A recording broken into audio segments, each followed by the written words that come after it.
Hello everyone, कैसे हैं आप सभी। आई होप कि अच्छे होंगे। तो आज हम जो वीडियो शेयर करेंगे ये रहेगी हिंदी विषय के लिए डीएलएड की लेसन प्लान, और इसका प्रकरण रहेगा तालाब। जैसा कि आप लोगों से मैंने बोला था कि इसी तरह के जो भी है, क्योंकि आपके DElEd second semester fourth semester के टीचिंग जो है वो शुरू हो चुके हैं, और आप लोगों में से कई लोगों की रिक्वेस्ट आई थी कि डीएलएड के लिए लेसन प्लान अपलोड करो। तो फिर आप सभी के डिमांड पे ये लेसन प्लान मैं आपको सीक्वेंस में एक एक करके शेयर कर रही हूँ। तो आज हम हिंदी विषय का लेसन प्लान देखेंगे। तो चलिए वीडियो को शुरू करते हैं। बाकी अगर आपको वीडियो पसंद आती है तो वीडियो को लाइक करिएगा, शेयर करिएगा। चैनल पे नए हैं तो प्लीज़ चैनल को सब्सक्राइब जरूर कर दीजिएगा।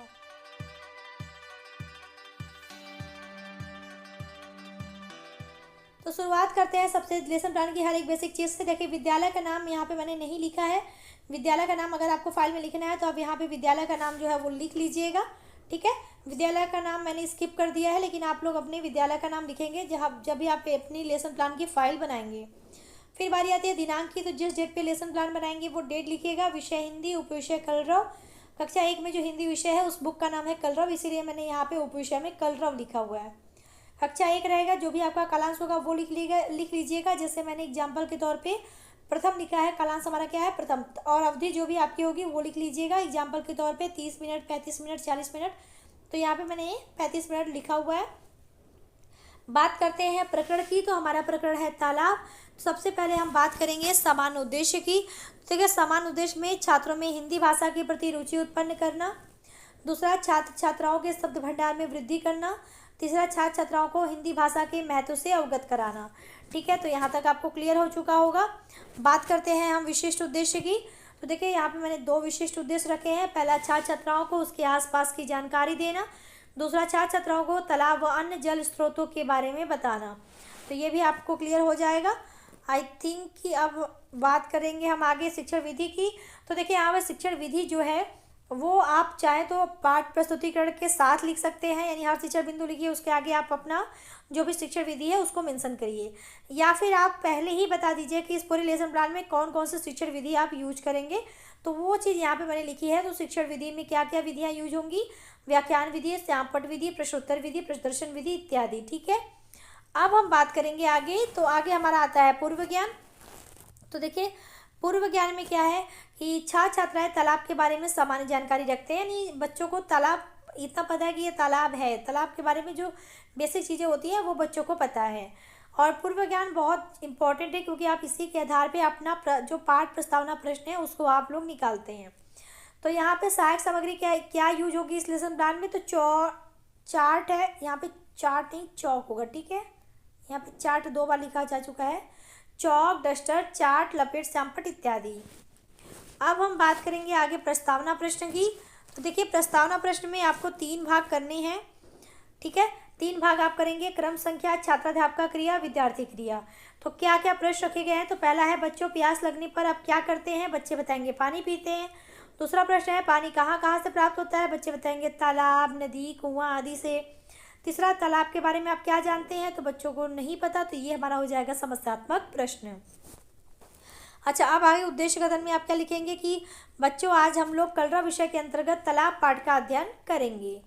अब हम चलेंगे पाठ प्रस्तुतिकरण पे। तो देखिए, पाठ प्रस्तुतिकरण पे आपको क्या करना है, 3 भाग करने हैं।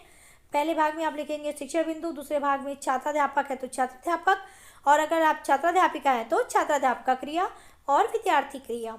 अब अन्विति प्रथम में जो भी आपका, क्योंकि ये फिगर अगर आप बुक देखेंगे तो ये पूरा फिगर है, तो तालाब हेडिंग आपका है इसका। तो इस तरीके से तालाब हेडिंग डाल दीजिए, क्योंकि पूरा एक फिगर है, जिस फिगर को देख के चीज़ें जो है बच्चों को एक्सप्लेन करनी होती हैं।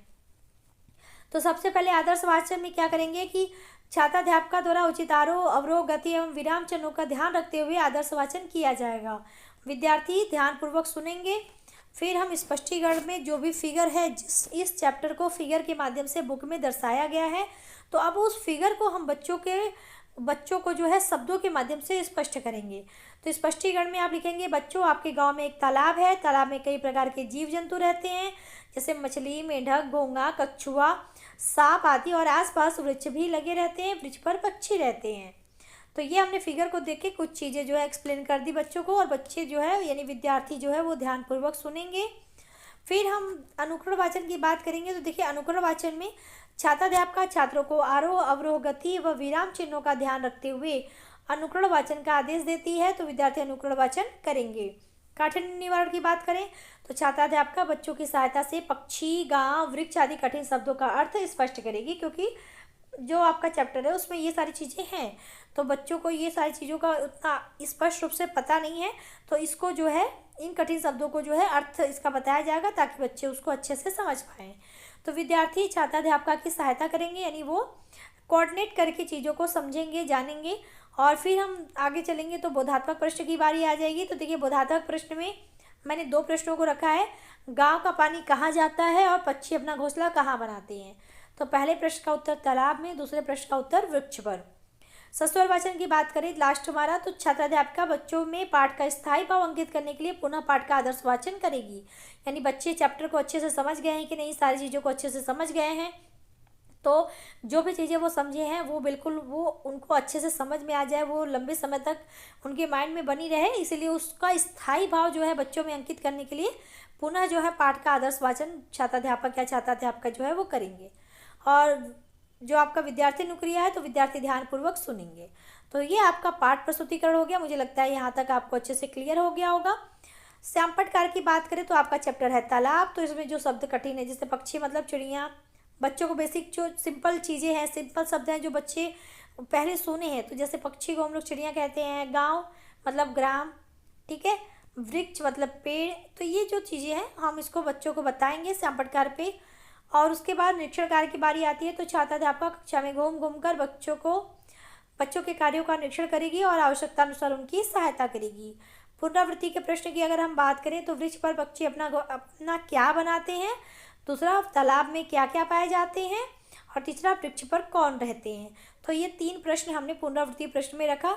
गृह कार्य में आप बच्चों को इस तरीके से लिख के दे सकते हैं या बता सकते हैं कि आपको क्या गृह कार्य करना होगा, तो आप उसमें कहिए कि सभी विद्यार्थी तालाब में रहने वाले तथा वृक्षों पर रहने वाले जीव जंतुओं के नाम लिखकर लाएंगे।